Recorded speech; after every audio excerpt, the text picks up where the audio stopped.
하나님 말씀 열왕기상 18장 말씀 보겠습니다.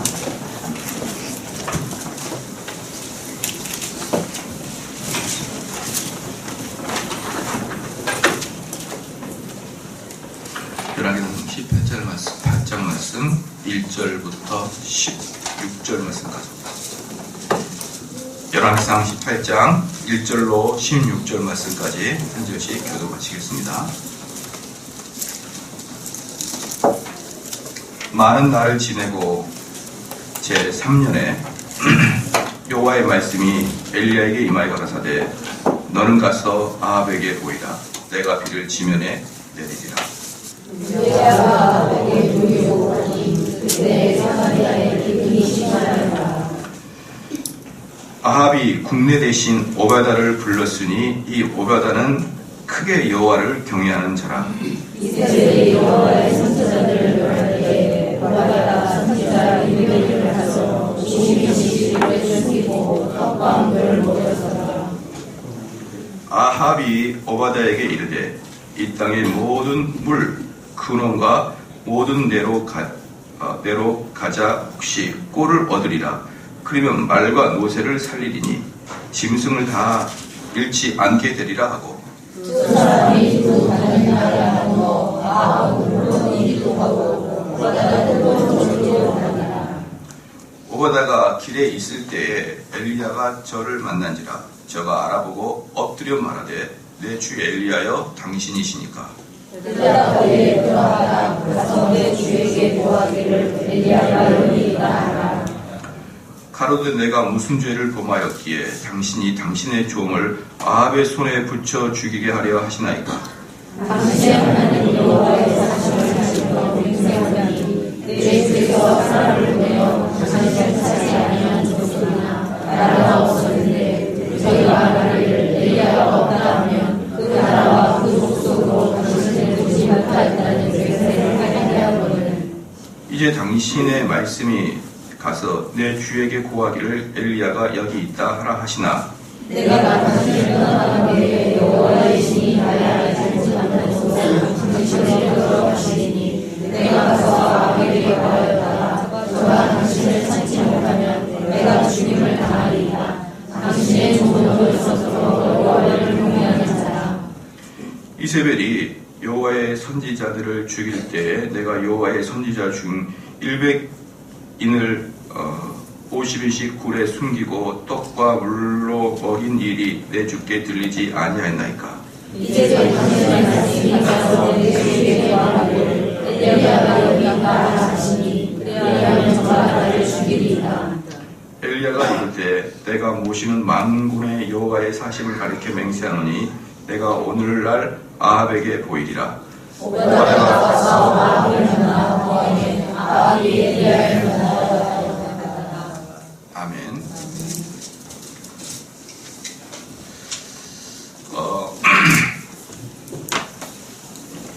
이제 18장에 들어오면은 17장 1절 말씀에서 17장 1절 말씀 보면 길르앗에 우거하는 자 중에 디셉 사람 엘리야가 아합에게 고하되 나의 섬기는 이스라엘 하나님 여호와의 사심을 가리켜 맹세하노니 내 말이 없으면 수년 동안 우로가 있지 아니하리라 하니라. 이렇게 이제 17장 1절에 말씀했잖아요. 갑자기 엘리야가 역사상 등장했다 그랬지 않습니까? 등장해놓고 처음에 했던 이야기가 아합한테 찾아가가지고 당신이 죄를 범하였기 때문에 이제 우로가 내리지 않습니다. 우로가 있지 아니하리라 이렇게 이야기했습니다. 그때 제가 이야기 드렸었던 게 뭡니까? 이때가 벌써 수개월 동안 비가 오지 않는 상태에 있었다는 걸 여러분께 말씀을 드렸죠. 그런데 이제 그 일이 있고 난 다음에 우여곡절이 있었습니다. 우여곡절이 있어가지고 결국은 사르밧이라는 곳에 와서 그 과부의 집에서 그 얻어먹는 신세가 됐죠. 그리고 거기서 아들을 살리는 일이 있었고, 그러면서 몇 년이 지났느냐?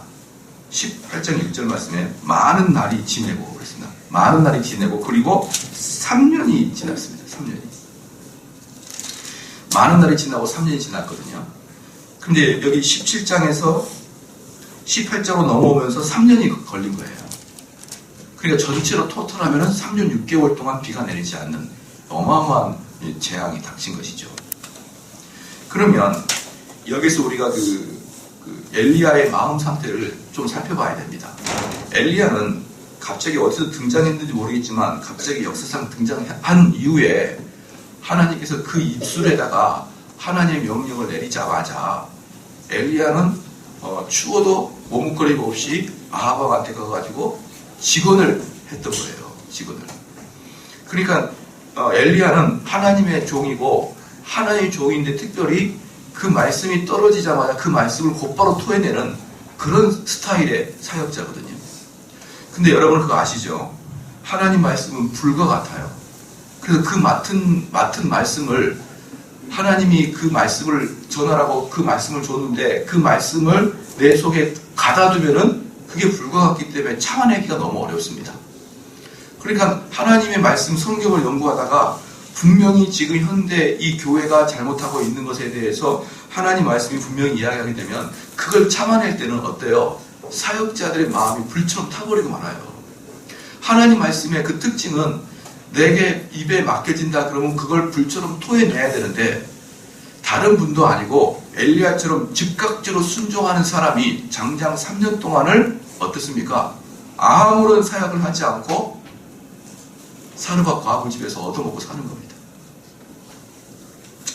그러면 우리는 그 끝이 여기서도 이제 보니까 18장 1절에 보니까 많은 날이 지나고 제3년에 여호와의 말씀이 엘리야에게 임하여 그랬거든요.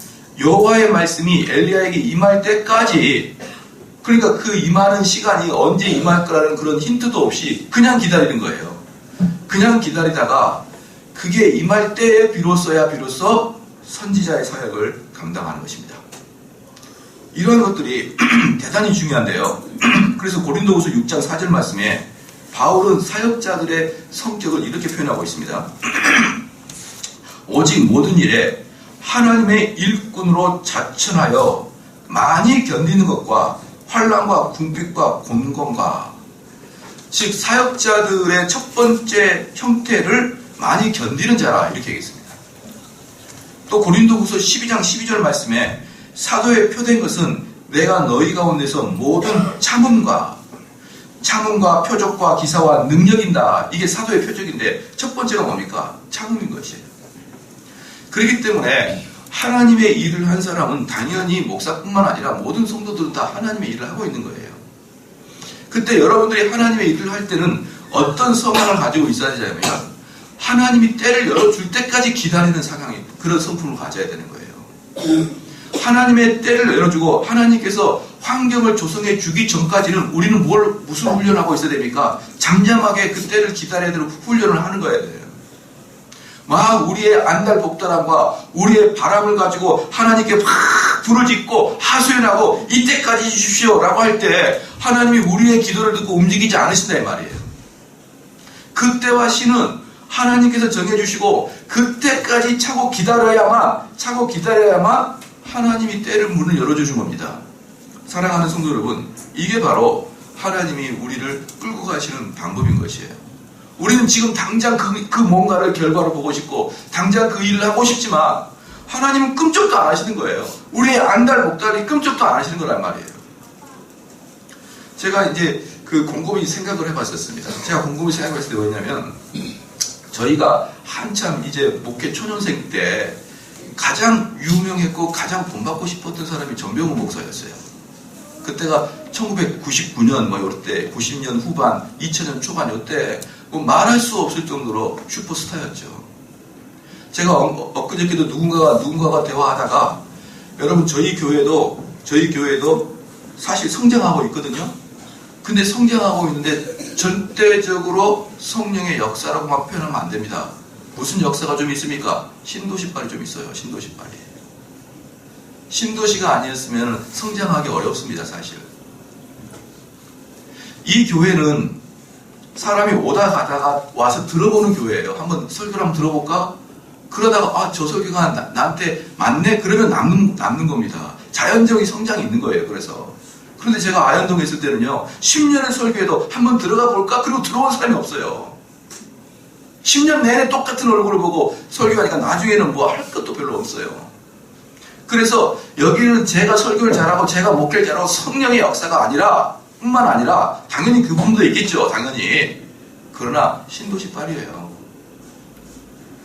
그리고 지금까지 한국교회에서 신도시의 영향을 받아서 성장한 교회가 전부 다 신도시빨입니다. 사랑교회, 온누리교회, 목동제자교회, 신도시 아파트가 들어서면서 다 성장했어요.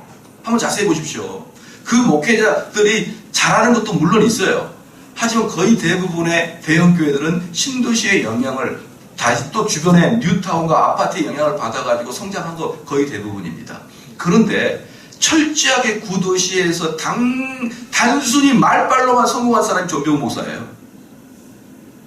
제가 그 얘기니까 목사님들 중에 아무런 반응을 못 보여요. 맞네. 네, 그분이 잘못했어도 그거 맞네.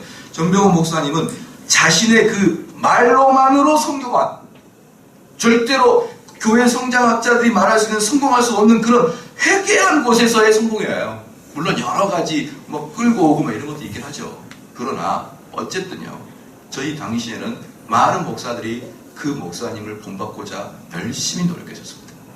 그리고 왜 우리에게는 그렇게까지 그 화려한 말빨이 나타나지 않을까? 왜 저런 아이디어가 나타나지 않을까? 그때 확 애달팠는데, 만약에 그때 그분처럼 제가 설교를 했다 그러면 아마 철저하게 인본주의 설교 지금도 하고 있었을 거예요. 제가 철저하게. 그때 막 기도를 했습니다. 목사 하나님, 저도 전병훈 목사같이 좀 저렇게 한마디만 하면은 막 사람들이 자질러지고 막 감동받고 이러한 좀 설교 좀 하게 해주세요. 그리고 심지어 머리까지 벗겨지길 원했어요. 그래야 뭔가 영빨이 나올 것 같고 좀 벗겨져야 되는데 왜 이러지? 이러면서 왜 이렇게 많이 나는 거야? 이러면서 그랬던 적이죠. 그때 만약에 하나님께서 그래, 정 목사야, 네 기도가 그러는구나. 그럼 내가 너에게 그 정병훈 목사의 화려한 말발을 주겠다. 그럼 어때요? 지금 무슨 다혈질 여자 이야기하고 담즙질 이야기하고 그런 인본주의적 설교를 할 수밖에 없게 됐겠죠. 하나님 어떻습니까? 제 기도를 안 들어주는 거예요. 제 기도를 안 들어주는 겁니다. 여러분의 기도도 안 들어줄 거예요. 때와 시가 여러분이 정하는 곳에 안 들어줘요. 만약에 여러분의 기도를 들어주면 아마 전부 다 술 한 잔씩 하고 계실 거예요. 고급 술집에서. 좋더라고. 성공해서. 하나님은 우리에게 바라는 바가 있고, 바라는 사역이 있고, 때가 있고, 우리의 능력이 있고, 그 하나님의 계획에 따라 움직여가니, 사랑하는 성도 여러분, 지금 당장 여러분에게 있어서 무엇이 보이지 않는다고 해서 매달복달 하지 말고 기다리는 품성을 가지시기를 주님 축원합니다. 그래서 17장 24절 볼게요. 17장 24절. 여인이 엘리야에게 이르되 내가 이제야 당신은 하나님의 사람이요 당신의 입에 있는 여호와의 말씀이 진실한 줄 아노라 하니라. 그러면 이 3년 동안 사르밧 과부랑 같이 있으면서 그럼 이 엘리야가 얻어낸 게 무엇이냐? 이 여인의 입에서부터 뭡니까? 당신은 하나님의 종이라는 것을 인정받기 시작합니다. 그러니까 이 엘리야는 지금 이제 17장에서 18장 넘어서 3년이 걸리잖아요. 18장 넘어서부터는 이제 뭐가 됩니까? 다음 주에는 정식으로 아하방을 만나게 되는데요. 아하방을 만나서 이제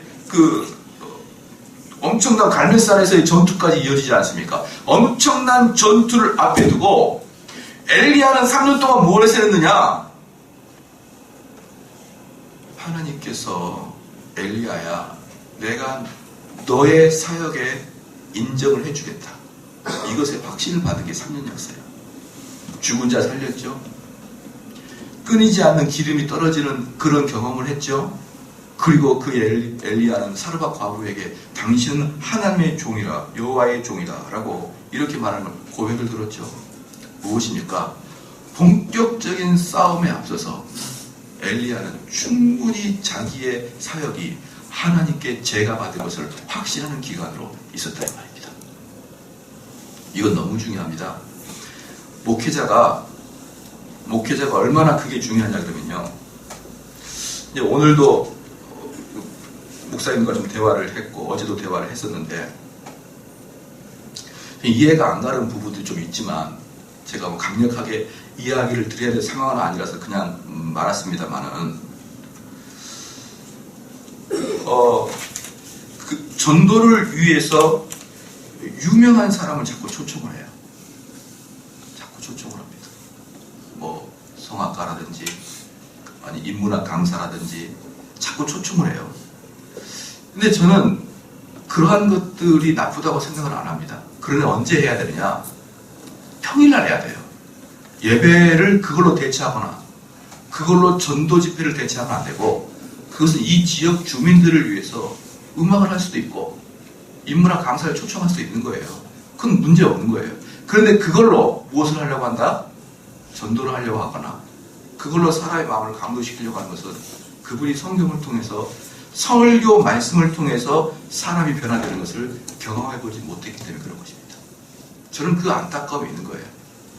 아니 왜 전도를 해서 사람들을 앉혀놓고 하나님 말씀을 그대로 선포하지 않고 하나님 말씀으로만 그들을 변화시킨다는 확신이 없고 어떻게 유명인을 초대해야 그 유명인들이 이야기를 해야 그들이 마음의 감동을 받을 거라고 생각하냐 이 말이에요. 왜 그런다고요? 그들이 미쳐 그 사역에 앞서서 하나님 말씀의 위대하심과 하나님 말씀의 그 놀라운 역사를 목회자가 실제로 면전에서 경험해보지 못하면 항상 그렇게 되게 되어 있습니다. 그래서 제가 그랬어요. 마지막에 그랬습니다. 목사님, 사도행전의 베드로가 한 번 설교했을 때 3,000명이 회개하지 않았습니까? 그때 베드로가 설교했던 내용이 무엇입니까? 메시아가 오기로 되어 있었는데 수천 년 전부터 우리 조상들 통해서 메시아가 오기로 되어 있었는데 그 메시아가 왔는데 너희가 죽였어. 너희가 죽였단다? 근데 그 메시아가 얼마 전에 부활해서 어떻게 할 거야? 베드로의 설교 내용은 이거예요. 딱 한 문단으로 정하면 기다리던 메시아가 왔는데 그거 너희가 죽였다? 너희가 죽였는데 너희들 소문 들었지? 살아난 거. 그리고 내가 봤다. 그리고 나랑 같이 다니는 제자들도 다 봤다. 근데 너희들 어떻게 할 거야? 그렇게 이야기하자 3,000명이 울면서 얘기했잖아요. 제가 그 얘기했어요. 그렇게 그들의 죄를 지적하는 하나님 말씀을 그대로 던지십시오. 그럼 그들의 가슴을 찌고 그들의 회개하는 자가 나올 겁니다. 그러니까 그 눈빛이 어떤 눈빛이냐 그러면 그건 너무 이론적인 것이고 이런 눈빛이란 거예요. 사랑하는 성도 여러분, 하나님께서는 정대원 목사에게 큰 은혜를 주셔서 하나님 말씀이 선포될 때 그것 때문에 변화된 사람을 제가 직접 봤거든요. 저도 변화됐지만 이 말씀 앞에서 변화된 사람을 제가 직접 봤기 때문에 저는 이것만 하면 된다는 것을 확신이 있어요. 바로 엘리야가 그것을 경험한 것입니다. 3년 동안 뭐 했는 거예요? 하나님께서 네 사역을 내가 인정하노라. 내가 네 사역에 내가 제가 해줄게. 이것을 3년 동안 충분히 경험한 다음에 이제 18장으로 깜빡한 겁니다. 할렐루야. 그래서 하나님께서 여러분들에게 잠시 그 사역을 쉬게 할 때, 멈추게 할 때, 인생이 더 이상 뚫려가지 않을 때, 그때 애달파하지 말고 하나님 나에게 왜 이렇게 어려움과 고난과 왜 이렇게 아무것도 아닌 시간을 나한테 주십니까? 라고 고민하지 마시고 하나님께서는 여러분의 그 기간 동안에도 여러분을 보고 계신다는 걸 믿으셔야 됩니다. 하나님께서는 우리를 보는 것을 한 번도 허투루 보지 않고 우리를 굳건히 지켜보는데 3년 내내 하나님 말씀이 엘리야에게 한 번도 임하지 않았지만 3년 동안 하나님께서는 엘리야를 쳐다보고 계셨던 거예요. 그리고 하나님께서 계획했던 그 시간까지 엘리야를 쳐다보고 계셨습니다. 그래서 이사야서 49장 16절 말씀에 이렇게 말합니다. 내가 너를 내 손바닥에 새겨놓고 너의 성벽에 항상 내 앞에 있나니. 무슨 말입니까? 내가 너를 항상 쳐다보고 있다는 거예요. 하나님께서 우리를 손바닥에 보고 있는 것처럼 너를 항상 쳐다보고 있다. 그러면 사랑하는 성도 여러분, 아까 우리 기도하는 분이 말씀했는데 우리 이 땅에 살아가면 어때요? 잊어버려요. 하나님을. 가끔 생각나기도 하지만 잊어버립니다. 근데 하나님은 여러분을 계속 쳐다보는 거예요. 우리는 하나님을 잊어버릴 수 있지만 하나님 우리를 잊지 않고 쳐다봅니다. 그러므로 다윗이 이렇게 고백합니다. 시편 16편 8절 말씀에 내가 여호와를 항상 내 앞에 모심이여. 내가 여호와를 항상 내 앞에 모시는 거예요. 하나님도 나를 손바닥 보듯이 보고 있고 나도 하나님을 항상 내 앞에 있는 것처럼 쳐다보고 있으면 다윗이 뭐라고 고백하느냐? 그가 내 우편에 계심으로 내가 요동치 아니하리로다. 할렐루야. 내가 하나님을 항상 묵상하고 쳐다보고 있고 그분에게 내가 신경을 곤두쓰면 내가 이 땅에 어떻게 갔는지 간에 항상 요동치 아니하리라.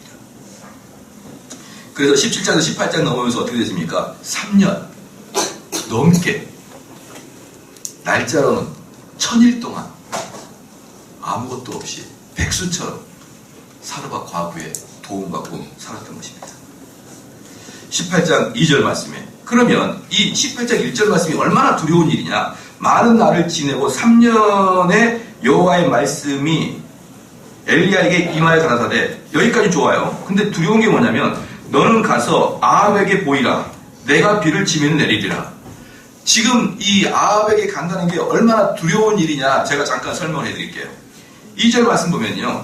엘리야가 아합에게 보이려고 가니 그때 사마리아에 기근이 심하였더라.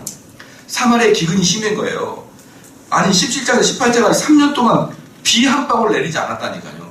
비 한 방울 내리지 않을 뿐더러 우로, 로가 무슨 로입니까? 이슬로예요. 이슬로. 그러니까 이 사막은 어떻습니까? 낮 기온과 아침 기온이 차이가 심해가지고 자연스럽게 이슬이 맺어진단 말이에요. 그래서 비가 오지 않아도 습기가 차는데 3년 동안 이슬도 맺지 않게 하겠다는 것입니다. 그럼 얼마나 큰 가뭄이 되겠냐 이 말입니다. 그럴 때 5절 말씀에 아합이 오바다에게 이르되, 아합이 이제 봐주십시오. 왕입니다. 왕이고 오바다는 대신이에요. 오바다 이르되 이 땅의 모든 물 근원과 모든 내로 가자. 혹시 꼴을 얻으리라.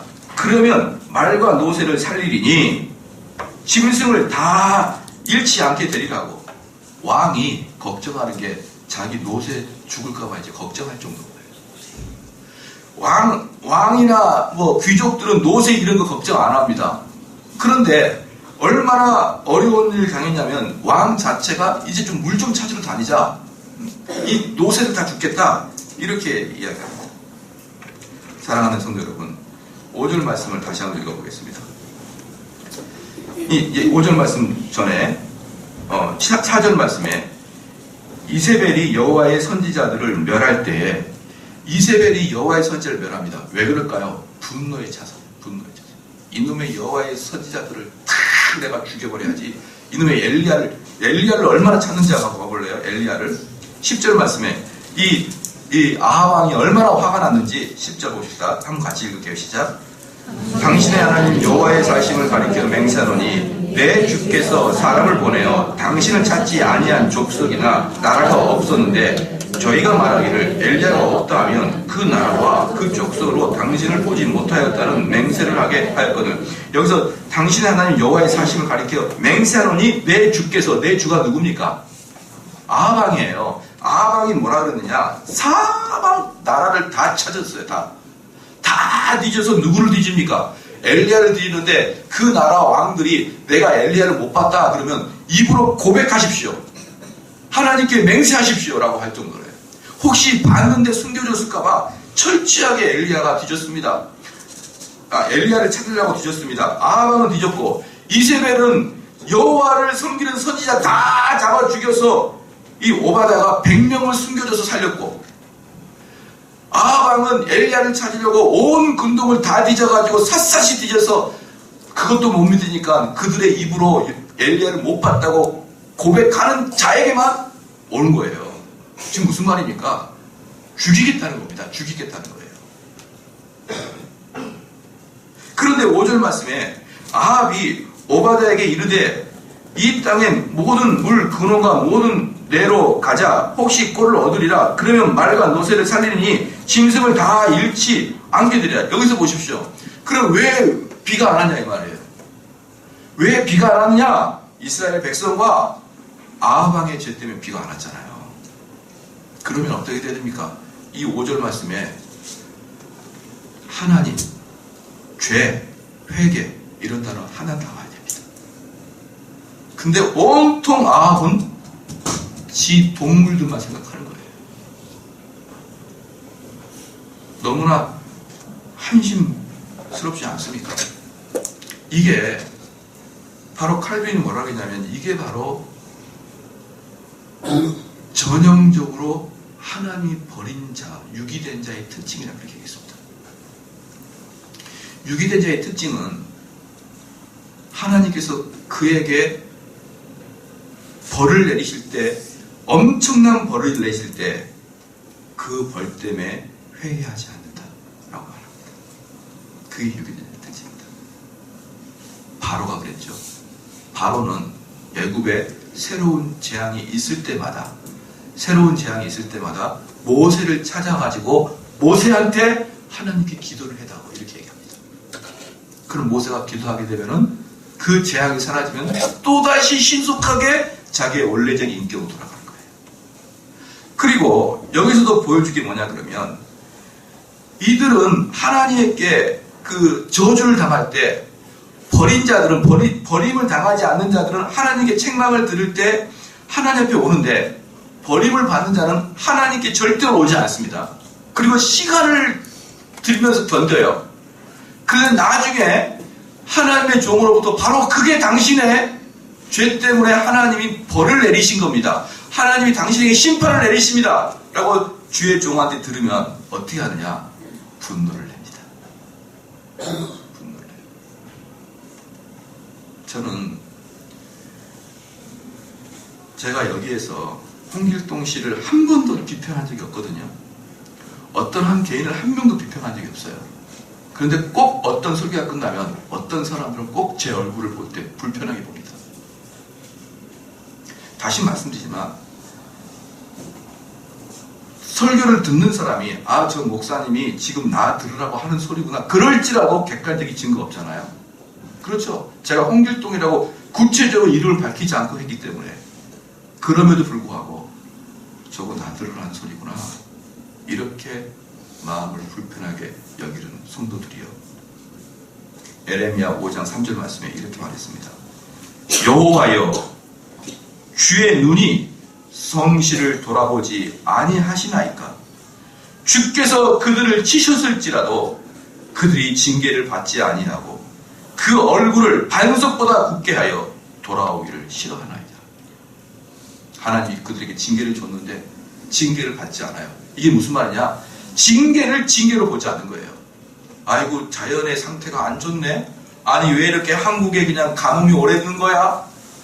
아니 엘니뇨냐? 아니 무슨 이상기후야? 이렇게 하면서 전혀 우리의 죄와 백성의 죄와 내 죄와 하나님의 역사를 전혀 연결하지 않고 우연의 일치로 자연재해가 있었다고 생각합니다.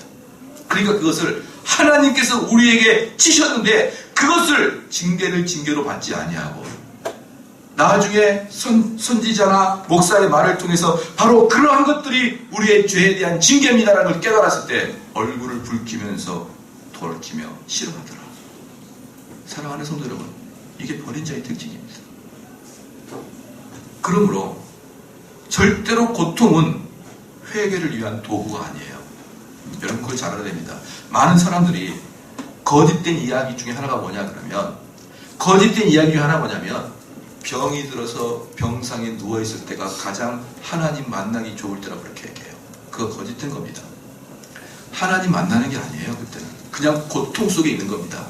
고통 속에 있는 거예요. 그럼 그 고통은 무슨 의미가 있느냐? 하나님 말씀을 찾을 수 있는 가능성을 열어주는 거예요. 그 고통 속에 있는 거예요. 그래서 설교를 들어보니까 우리가 죄를 지었을 때 하나님이 나의 인생과 나의 가정과 나의 육체에 채찍을 가하신다는 그 목사의 소리를 듣고 병상에 있을 때 내가 혹시 죄를 통하여 하나님 나에게 벌을 준 게 아닌가라는 그런 깨달음이 있을 때 그 깨달음 자체로는 우리가 회개가 안 되는 거예요. 깨달음이 있을 때 성경을 보고 하나님 말씀을 들을 수 있는 여건을 허락해 주는 겁니다. 바로 그때 우리가 회개가 되는 거예요. 바로 그때. 그냥 고통 속에 있는 것은 회개하고는 상관이 없는 것입니다. 믿으시기를 주님 축원합니다. 그래서 수많은 사람이 병원에 누워있지만 그들이 거기에서 진심으로 하나님 말씀을 보지 않아요. 어떤 사람은 그럽니다. 사업을 하다가 푹 망했어요. 망했습니다. 목사님 제가 이렇게 그냥 교만했더니 하나님이 저에게 교만하지 말라고 치십니다. 제가 이렇게 망하고 보니까 정말 겸손이 뭔지 알겠습니다. 그래서 제가 조용히 해라 이만.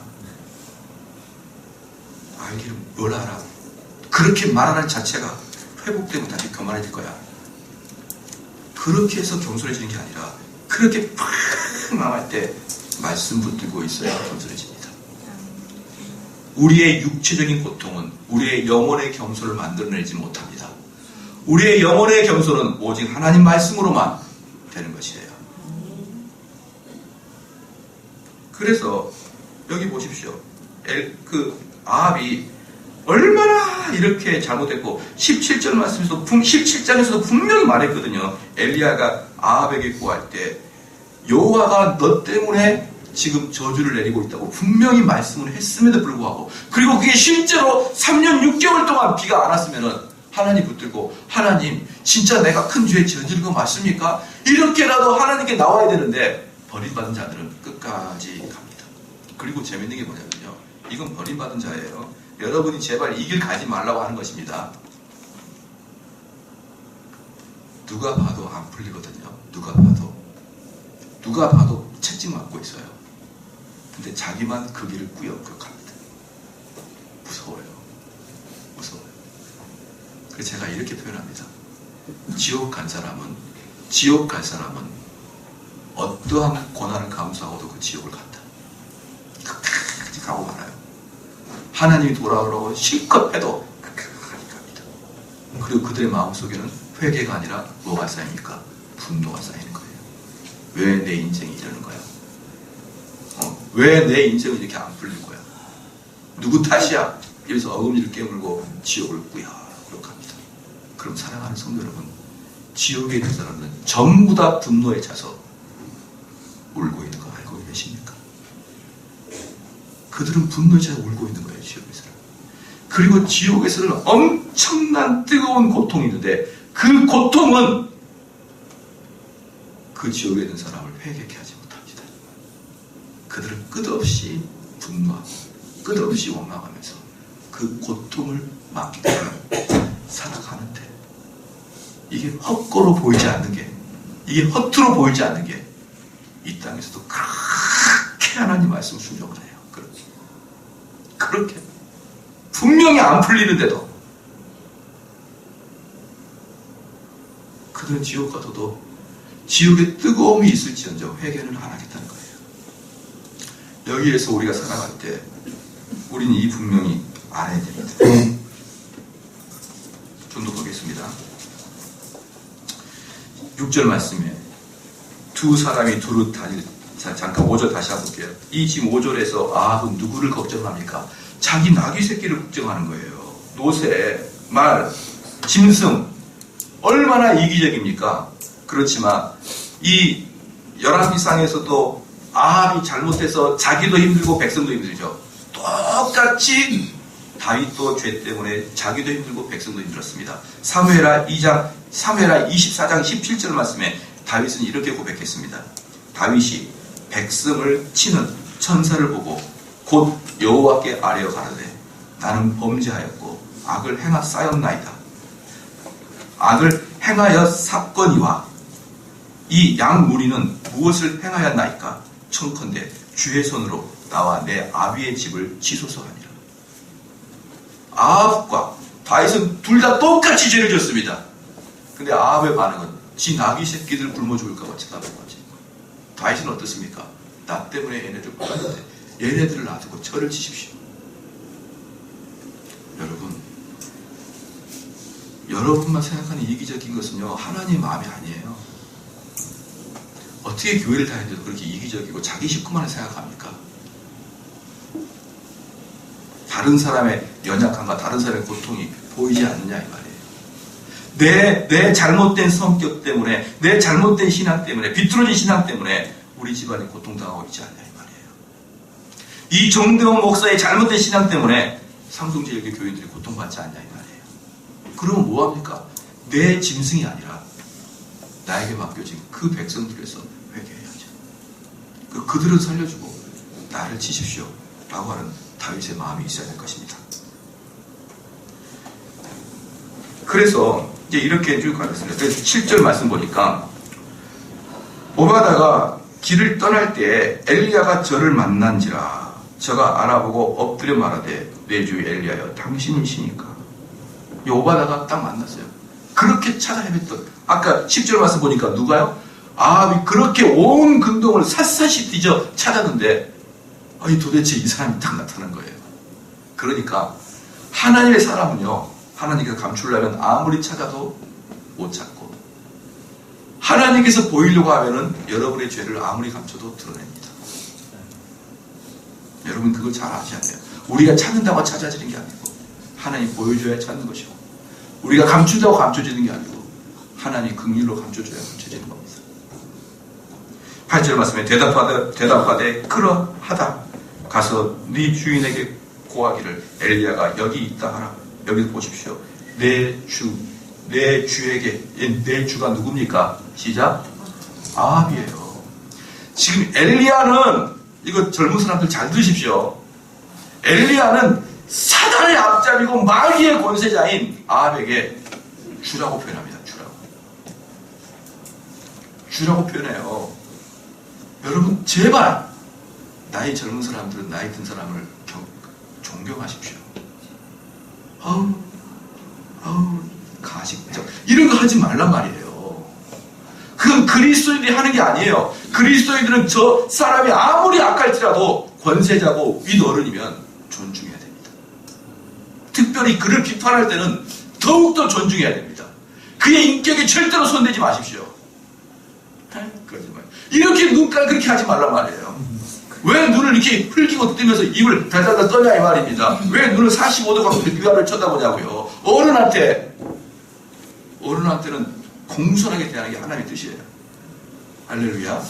그 어른이 아무리 잘못됐을지라도 어른이고 권위자고 권세자면 그 밑에 있는 사람은 문제만 지적할지라도 다른 인격적인 면에서는 합당하게 대하십시오. 그게 하나님의 뜻이에요. 여기서 보니까 대답하되 8절에 그러하다. 가서 네 주에게 고하기를 엘리야가 여기 있다 하라. 9절에 보니까 가로되 내가 무슨 죄를 범하였기에. 그러니까 지금 오바다는 아주 정말 미쳐버릴 것 같은 거예요. 너무나 원동스러운 거예요. 제일 미운, 제일 악한 엘리야가 왔으니까 누구에게? 아합에게. 근데 그 사람이 와가지고 내가 왔다는 고하라니까 너무나 흔들립니다. 뭘 하냐면 내가 9절에 내가 무슨 죄를 범하였기에 당신이 당신의 종을 아합의 손에 붙여 죽이게 하려 하니까. 첫 번째 뭐라 했냐면 내가 뭔 죄를 졌기에 당신을 신고해서 당신을 죽이게 하냐고. 내가 당신은 주의 종인데 왜 그런 나에게 엄청난 일을 저에게 시킵니까? 이제 이런 거거든요.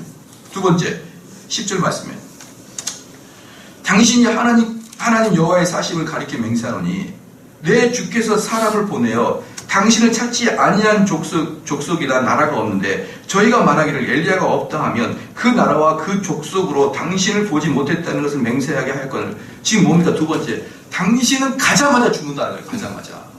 엘리야 당신은 가자마자 죽게 되어 있습니다. 근데 왜 저보고 가서 신고를 하라 그럽니까? 이 말이거든요. 그러니까 11절에 이제 당신의 말씀이 가서 내 주에게 고하기를 엘리야가 여기 있다 하시나. 12절에 내가 당신을 떠난 후에 여호와의 신이 나의 알지 못하는 곳으로 당신을 이끌어 가시리니. 이게 뭐냐?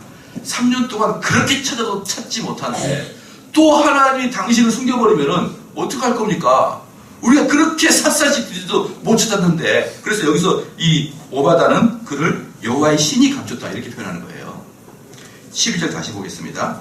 여호와의 신이 나의 알지 못하는 곳으로 당신을 이끌어 가시리니 내가 가서 아합에게 고하였다가 저가 당신을 찾지 못하면 내가 죽임을 당하리라. 뭡니까? 첫 번째는 뭡니까? 당신을 신고했을 때 내가 당신을 죽이게 하는 것이 너무 고통스럽습니다. 그 다음에 뭡니까? 당신이 도망가 버리면 나는 어떻게 하란 말입니까? 내가 어떻게 하란 말이에요? 근데 당신이 보통 잘 숨는 사람이 아니잖아요. 한 번 쓰면 신이 덮어버리는데 어떻게 당신을 찾냐 이 말이에요. 괜히 아합한테 갔다가 엘리야 봤는데요, 어디 있는데 모르겠는데요, 그러면 나는 어떻게 되느냐 이 말이에요. 그러니까 찾지 못하면 내가 죽임을 당하리다. 당신의 종은 어려서부터 여호와를 경외하는 자냐. 뭐냐면 저 오바다는 여호와를 경외하는 자인데요. 이제 이렇게 너무나 두려우니까 자기를 이렇게 어려움에 빠지지 말라 이러면서 13절 말씀에 이세벨이 여호와의 선지자를 죽일 때 내가 여호와의 선지자 중에 100인을 50인씩 굴에 숨기고 떡과 물로 먹인 일이 내 주께 들리지 아니하였나이까? 뭐라 그러냐면 제가 선지자를 살려놓고 내가 그들을 떡과 물로 보살펴줬던 사람이에요. 저 이렇게 죽으면 안 됩니다. 이렇게 얘기하는 겁니다.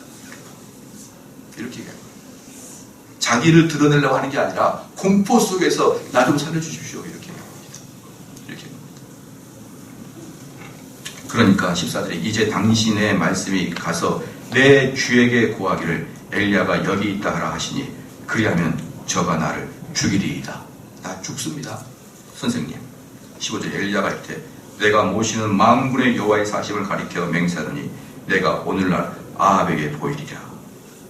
엘리야가 딱 마지막 결정에 걱정하지 마라. 내가 가서 엘리야를 보겠다. 그래서 오바다가 가서 아합을 만나서 엘리야를 말하거든요.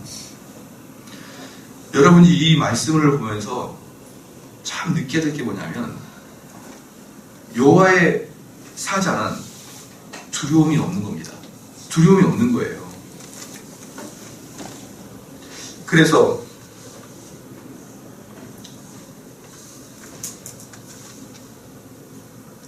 우리는 하나님께서 우리에게 입에다가 하나님 말씀을 전달해 주면 우리는 담대하게 가감없이 말씀을 전해야 됩니다. 말씀을 전해야 되는 거예요. 그래서 또 한 번 어떤 목사님들하고 대화 중에 그런 이야기를 했었어요. 성도들을 새로 전도했을 때, 서로 전도해서 왔을 때 그들에게 너무나 기독교의 냄새가 풍성하게 나는 메시지를 전하거나 그런 분위기의 교회 분위기에는 불신자들이 부담감을 너무 느끼지 않겠느냐. 그러니까 가급적이면은 기독교 색채를 띠지 아니하고 어떤 축제와 같은 분위기를 띄어서 그들이 기독교에 대해서 가급적이면은 덜 부담감 갖게 그렇게 교회 분위기도 만들고 그렇게 하는 게 새 가족을 초청하는 데 좋지 않겠느냐라고 해서 제가 한마디 했습니다. 그렇게 여호와의 하나님 말씀이 자신 없습니까? 그렇게 그냥 여호와의 하나님의 이야기를 그대로 전달하게 되면은 사람들이 싫어할까 봐 두려워서 살짝 여호와의 하나님의 이야기를 따지고 우리가 하나님이 얼마나 행복합니까? 그렇게 이야기하는 것은 당신이 입에 선지자의 말씀이 있는 겁니까? 여러분, 이 불신자 하나도 두려워서요. 복음을 제대로 선포 못한다 그러면 엘리야와 같을 때 아합 앞에서 무슨 이야기를 할까요? 벌벌벌 떨겠죠. 벌벌벌. 아이고야, 나 목사님 여기 와가지고 나는 별로 교회 다니고 싶은 생각이 없는데 목사님이 초청해서 왔는데 뭐예요? 와보니까 계속 교회 다니는 말만 하네요. 아이고, 나 이럴 줄 알았으면 안 왔죠. 이런 빈정거림이 듣기 싫어서 복음을 왜곡한다는 게 말이 됩니까, 여러분? 사랑하는 성도 여러분, 오늘 이 말씀을 듣고 여러분이 이 세상 살아갈 때 어떻게 주님의 종인 것을 여러분이 드러내는 것을 한번 생각을 해보십시오. 가끔 제가 농담으로도 이야기하지만 내가 교회 다니는 것 자체가 창피해서 기도도 안 해요. 점심때. 제가 수많은 학교에서도 밥을 먹어보고 고속버스도 휴게실에서 먹어보고 김밥 천국에서도 먹어보고 많은 곳에서 먹어봤는데요. 기독교인들은 최소한 10% 이상이잖아요. 그 10명 중에 1명은 기도해야 될 거 아니에요. 어디서든지. 근데 온 천지를 찾아봐도 기도하는 사람이 저는 밥을 먹는 순간 수저를 뜨는 순간 사람들 다 봐요. 누가 기도하나. 근데 거의 개인 기도하고 드신 분이 거의 없습니다. 거의 없어요. 아마 분명히 숨기고 있는 것 같아요. 자기의 전부 다 불신자일 리는 없어요. 전부 다 불신자는 왜? 최소한 10% 이상은 성도들일 거니까. 근데 거의 대부분은 그냥 먹습니다. 얼마나 그리스도를 표현하는 게 부담스럽고 두려웠습니다. 자, 이런 거 하나만 봐서도 우리가 너무나 아니라는 생각으로 신앙생활을 하고 있다는 것이죠. 우리 말씀에 오셨습니다. 찬송가 한 장하고 기도하겠습니다.